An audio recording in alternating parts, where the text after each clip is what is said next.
One, two, three, four. Hello everyone, how are you? Good evening to all of you. आज हम solve करेंगे CTET exam level 2 जो 20 अगस्त को हुआ है। तो चलिए हम देखते हैं कि साइंस में कौन कौन से क्वेश्चन आए हैं उसके अंदर। सबसे पहले देखिए, सबसे पहले क्वेश्चन नंबर है 61। Which of the following can be consider as the most suitable rational for the team teaching. जब भी हम टीम टीचिंग की बात करते हैं तो हम टीम टीचिंग के अंदर बहुत सारे डाइवर्स कंसेप्ट को लेकर चलते हैं। तो इसका ऑप्शन होगा थर्ड सही। It benefit the student with the diverse expertise. Question number 62 है, which of the following would be the most suitable activity to introduce the concept of image formation in the spherical mirror in class 7 student. Class 7 के student थोड़े छोटे होते हैं, इसलिए हम उन्हें activity के थ्रू दिखाते हैं और इसलिए इसका आंसर होगा option 3। Student are asked to play with the shiny steel spoon and observe their image in it. चलिए नेक्स्ट देखिए, question number 63। Which of the following is not consider not employed by the statement good science education is true to child, true to life and true to the discipline.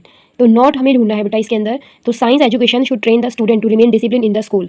Science के जो student है मतलब या science की जो education है वो कभी भी स्कूल में ही डिसिप्लिन रहना नहीं सिखाती है। ठीक है, आई होप आपको ये समझ में आया होगा। ये एक्सपेक्टेड है कि इनके आंसर ये हो सकते हैं। बाकी आंसर की आएगी तो उसके बाद आपको मैं आंसर की में से भी आपके आंसर बता दिए जाएंगे, मैच किए जाएंगे। चलिए नेक्स्ट क्वेश्चन देखिए 64। Which of the following is are true about the curricular practice currently being followed in the school. Science and mathematics are being taught integratedly. Integrated का मतलब होता है एक ही करत, एक जैसे या एक साथ। As the science and technology in elementary classes, physics chemistry and biology are the being taught integratedly as the science in secondary classes. Science and social science are being taught integratedly at EVS in primary class. तो primary में अंदर हम EVS में science और SS पढ़ते हैं, physics chemistry और bio को भी हम इंटीग्रेट करके पढ़ते हैं, साइंस और मैथ्स को नहीं पढ़ते, इसलिए इसका ऑप्शन होगा बी एंड सी। नेक्स्ट देखिए question number 65। A group of the student is engaged in an activity in which they are measuring the boiling temperature of ordinary tap water. तो which of the following is not suitable indicator to assess them on this task. ठीक है, तो हमें ये बताना है कि इनमें से कौन सा ऑप्शन सही नहीं है। तो इसका जो ऑप्शन होगा, इसका जो आंसर होगा वो ये होगा, pay due attention to the least count of the thermometer. इसका मतलब कहने का मतलब यह है कि हम बच्चे को लीस्ट काउंट निकालना नहीं सिखाते हैं छोटी क्लासेस में। नेक्स्ट देखिए, identify the open ended question from among the following. Open ended question वो होते हैं जिन्हें आप एक्सटेंडेड फॉर्म में लिख सकते हैं। क्लोज एंडेड क्वेश्चन वो होते हैं जिनका आंसर येस नो के अंदर या सिंगल वन वर्ड में आंसर्स देते हैं। तो आपका इसमें ऑप्शन होना चाहिए, एक्सपेक्टेड ऑप्शन जो है वो 1 बनेगा। What would happen if the humans could digest the cellulose. तो इसे आप एक्सप्लेन करके लिखेंगे, इसलिए ये ओपन एंडेड क्वेश्चन बनेगा। 67 क्वेश्चन देखो, इसमें भी आपको नॉट फॉर्म में बताना है कि which of the following can not be considered as a valid reason for including socio scientific issues such as GM food. ठीक है, जेनेटिकली मेड फूड होते हैं ये। तो कह रहे हैं कि साइंटिफिक करिकुला, तो कभी भी हम आर्गुमेंटेशन वाली स्किल को डेवलप नहीं करते हैं। ठीक है, करिकुलम के अंदर या सोशियो साइंटिफिक इश्यूज़ के अंदर हम क्या नहीं करते हैं बेटा, आर्गुमेंटेशन स्किल्स को डेवलप नहीं करते हम। नेक्स्ट देखिए इसके अंदर, फिर नेक्स्ट क्वेश्चन नंबर 68 के अंदर भी रेस्पिरेशन चैप्टर के बारे में एक एक्टिविटी के थ्रू बताया गया है कि जिसमें 3 टेस्ट ट्यूब ली गई है। एक टेस्ट ट्यूब में स्नेल्स को डाला है पानी के डालने के बाद, एक के अंदर डाला है,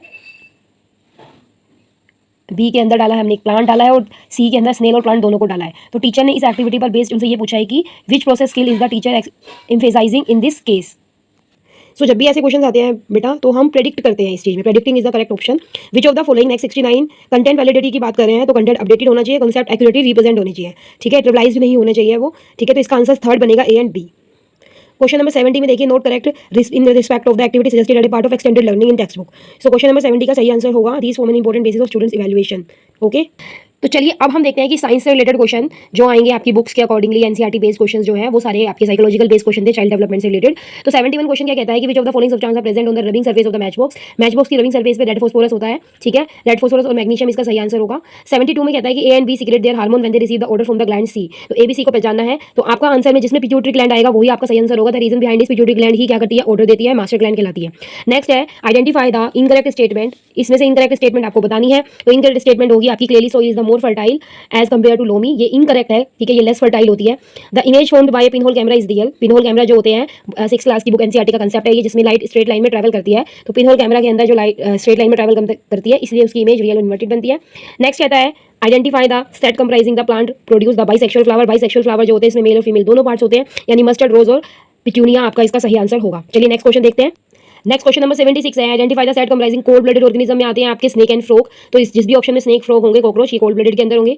read the statement given below and choose the correct option. Statement यानी असर्शन आपका दिया हुआ है, stomach produce hydrochloric acid that helps in breakdown of the food. Reason है digestive juice need an acidic medium. ठीक है, टू एक्ट। तो digestive juice जो होते हैं वो खुद भी मतलब एसिडिक इन नेचर में होते हैं, और एसिड में एसिड मीडियम उनको अगर चाहिए तो बहुत ज्यादा एसिडिक हो जाएगा। तो इसका सही आंसर जो होगा A is true but R is false, यानी reason is false. Next question number 78 है नाइट्रोजन फिक्सेशन। नाइट्रोजन फिक्सेशन के अंदर हम अमोनिया को नाइट्रेट्स में कन्वर्ट करते हैं जो भी बैक्टीरिया सोइल में प्रेजेंट होते हैं, जैसे लैक्टोबैसिलियस बैक्टीरिया जो होता है, सॉरी लैक्टोबैसिलियस नहीं, इट्स माय मिस्टेक। सो जो नाइट्रोजन फिक्सेशन के लिए राइजोबियम होते हैं बैक्टीरिया, तो वो मिट्टी के अंदर होते हैं, तो वो अमोनिया को उनके नाइट्रेट्स में कन्वर्ट कर देते हैं। ठीक है। नेक्स्ट क्वेश्चन देखिए 79 में ये कहा है कि पोटेंशियल एनर्जी मिनिमम कब होती है, जब उसकी जितनी ज्यादा उसकी मिनिमम हाइट होगी, यानी कि spring is neither compress NOR pulled out and is lying on the ground. It means जब उसको हम स्ट्रेच नहीं करेंगे या कंप्रेस नहीं करेंगे, नॉर्मल लेंथ में रहेंगे, तो उसमें स्प्रिंग के अंदर पोटेंशियल एनर्जी क्या होती है आपके पास, लीस्ट या मिनिमम होती है। Which of the following pair of the units are used for measuring the same physical quantity, तो इसका आंसर होगा थर्ड। दोनों ही वर्क डन को एक तरीके से रिप्रेजेंट कर रहे हैं। चलिए नेक्स्ट क्वेश्चन नंबर 81 देखते हैं। लास्ट 10 क्वेश्चंस बचे हैं, please have a patience. Question number 81 में कहता है which of the following statement about the cell of the living organism is correct. तो लिविंग ऑर्गेनिज्म की सेल माइक्रोस्कोपिक है, can not be seen with naked eye, लेकिन यहाँ पे बात कर रहा है कि ऑल आर माइक्रोस्कोपिक, सारी सेल माइक्रोस्कोपिक नहीं होती है, जैसे उसकी सेल्स जो है वो माइक्रोस्कोपिक नहीं है, ठीक है। सबके पास सेल वॉल भी नहीं होती, न्यूक्लियर मेम्ब्रेन भी नहीं होती है, इसलिए आई थिंक इसका आंसर मेरे हिसाब से जो है वो बनेगा option D, only option D. A feather of mass 15 glass is drop from a height is found to constant velocity. जब भी कोई ऑब्जेक्ट ऊपर से नीचे आ रहा है, अगर उसकी वेलोसिटी कांस्टेंट है तो उसमें एक्सीलरेशन भी कांस्टेंट होगा, तो वो फ्री फॉल मोशन होगा, और फ्री फॉल के अंदर फोर्स जो होती है वो जीरो होती है।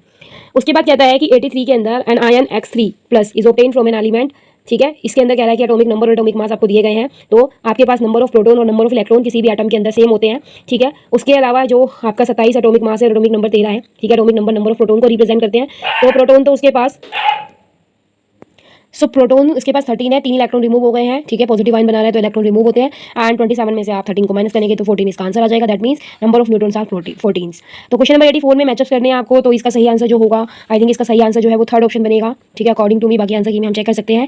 सो आई थिंक आपको ये वीडियो अच्छी लगी होगी, तो प्लीज़ अपने कमेंट्स करके जरूर बताइए मुझे आपको ये वीडियो कैसी लगी है। चलिए गाइज, बचे हुए 6 क्वेश्चन को और अटेम्प्ट करते हैं। क्वेश्चन नंबर 85 कह रहा है which of the cell organelle contain the their own DNA जो होते हैं क्लोरोप्लास्ट जो माइटोकॉन्ड्रिया के अंदर होते हैं एक्सेप्ट द न्यूक्लियस, तो यहाँ पे ऑप्शन जो बन रहा है न्यूक्लियस, माइटोकॉन्ड्रिया और प्लास्ट तीनों के अंदर होंगे।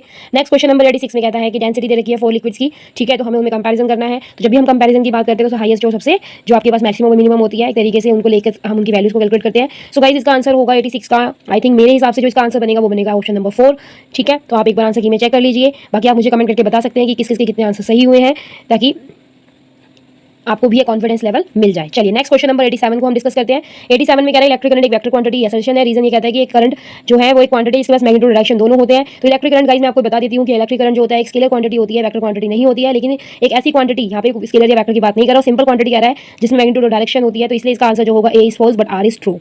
सो next 3 questions are remaining. So channel को अगर अब तक आपने लाइक शेयर सब्सक्राइब नहीं किया है तो प्लीज जल्दी से लाइक शेयर सब्सक्राइब कीजिए और कमेंट करके अपने आंसर्स भी मुझे बता सकते हैं। नेक्स्ट क्वेश्चन नंबर 88 में आपको बताने नॉट फिजिबल का मतलब जो रिएक्शन नहीं होगा, तो लेड सल्फेट और आयरन का रिएक्शन नहीं होगा, ठीक है। चलिए नेक्स्ट क्वेश्चन नंबर 89 देखते हैं हम।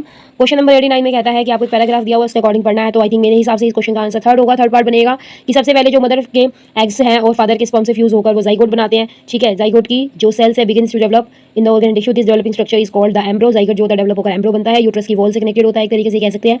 उसके बाद जो एक्स है, मतलब कि यहाँ पर एक्स हमारे क्रोमोसोम्स नहीं है, यहाँ पर एक्स की मतलब वो सिंबल के तौर पर यूज कर रहा है, ठीक है। तो जो एम्ब्रो है उसके बाद धीरे धीरे डेवलप होकर फोइटस बना देता है, तो आई थिंक इसका आंसर थर्ड होगा। Now we are going to move on the question number 90, जो लास्ट क्वेश्चन है आपके साइंस पार्ट का। इसमें से आपको बताना है कि स्ट्रेट लाइन जो है ग्राफ कौन कौन से बनते हैं, तो इसका आंसर होगा A, B and D. Distance time graph of a body at rest, ठीक है। उसके बाद velocity time graph of body moving with uniform acceleration, और velocity time graph of a body at the rest. तो ये uniform motion के straight line के graph होंगे आपके पास। सो आई थिंक आपको ये समझ में आया होगा। So please comment, like share and subscribe my channel. जल्दी से जल्दी लाइक शेयर सब्सक्राइब कीजिए, ज़्यादा से ज़्यादा इसको स्प्रेड कीजिए। Have a nice day, thank you.